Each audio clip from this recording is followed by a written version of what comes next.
मंगलवार से शुरू हो रहे संसद के मानसून सत्र के भले ही हंगामेदार होने के आसार हों, लेकिन सत्र में सरकार तमाम अहम विधायी कामकाज लेकर आने की तैयारी में है।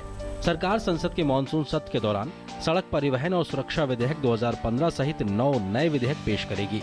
इसके अलावा भूमि अधिग्रहण विधेयक और जीएसटी संबंधित संविधान संशोधन विधेयक सहित कुल 11 लंबित विधेयकों को भी सरकार सत्र में पारित कराने की कोशिश करेगी।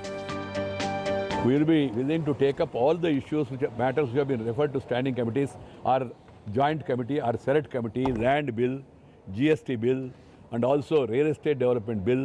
These are all bills. Some of them are pending there. Monsoon सत्र में सरकार के सामने भूमि अधिग्रहण और जीएसटी जैसे तमाम अहम बिलों को पास कराना एक बड़ी चुनौती है। भूमि अधिग्रहण विधेयक लोकसभा में पेश करने के बाद सरकार ने संयुक्त समिति को भेज दिया था, जिसे अब अगस्त के पहले हफ्ते तक रिपोर्ट देनी है। जीएसटी से जुड़ा संविधान संशोधन विधेयक भी लोकसभा से पास हो गया और इसे राज्यसभा की प्रवर समिति को भेज दिया गया है, जिसकी रिपोर्ट अभी आनी बाकी है। इसके अलावा लोकपाल लोकायुक्त संशोधन विधेयक, राष्ट्रीय जलमार्ग विधेयक, बेनामी लेन देन निषेध संशोधन विधेयक, किशोर न्याय विधेयक, रियल एस्टेट रेगुलेशन विधेयक, एंटी हाईजैकिंग संशोधन विधेयक, भ्रष्टाचार निरोधक संशोधन विधेयक और बिजली विधेयक भी सरकार दोनों सदनों से पास कराने की कोशिश करेगी। संसद सत्र में विपक्ष जिन प्रमुख मसलों को उठाने की तैयारी में है, उनमें मध्य प्रदेश का व्यापम घोटाला बड़ा मसला है। हालांकि मामले की जांच अब सीबीआई के हवाले है, लेकिन कांग्रेस शिवराज के इस्तीफे की मांग पर अड़ी है।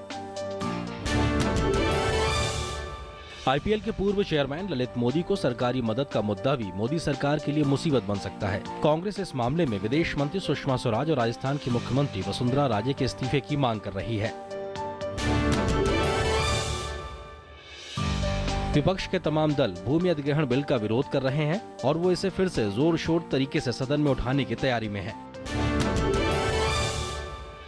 महाराष्ट्र का चिक्की घोटाला और पूर्व सैनिकों की 1 रैंक 1 पेंशन की मांग भी सदन में जोर शोर से उठ सकती है। वहीं सरकार भी पूरी तरीके से तैयार है और बीजेपी राज्यों से जुड़े कई मसलों पर पलटवार कर सकती है। जिस प्रकार से अमेरिका में समाचार प्रकाशित हुआ है कि गोवा में और असम में वहां के तत्कालीन मुख्यमंत्रियों को रिश्वत दिया गया, वो भी विषय आ सकता है। केरला सीएम के खिलाफ सोलर स्कैम का विषय है, वो भी सदन में आ सकता है अगर वैसी चर्चा करनी हो। वैसे लोकसभा में तो सरकार का बहुमत है और उसे वहां ज्यादा मुश्किल नहीं है। हालांकि राज्यसभा का आंकड़ा सरकार के लिए मुश्किल भरा है। राज्यसभा में संख्या बल की बात करें तो अपनी सहयोगी पार्टियों के साथ सरकार के पास कुल 64 सांसद हैं। वहीं कांग्रेस और उसके सहयोगियों का आंकड़ा 71 का है। समाजवादी पार्टी के पास 15, बीएसपी के पास 10, टीएमसी और जेडीयू के पास 12-12, एआईएडीएमके के पास 11, बीजेडी के पास 7 और लेफ्ट पार्टियों के पास 10 सांसद हैं।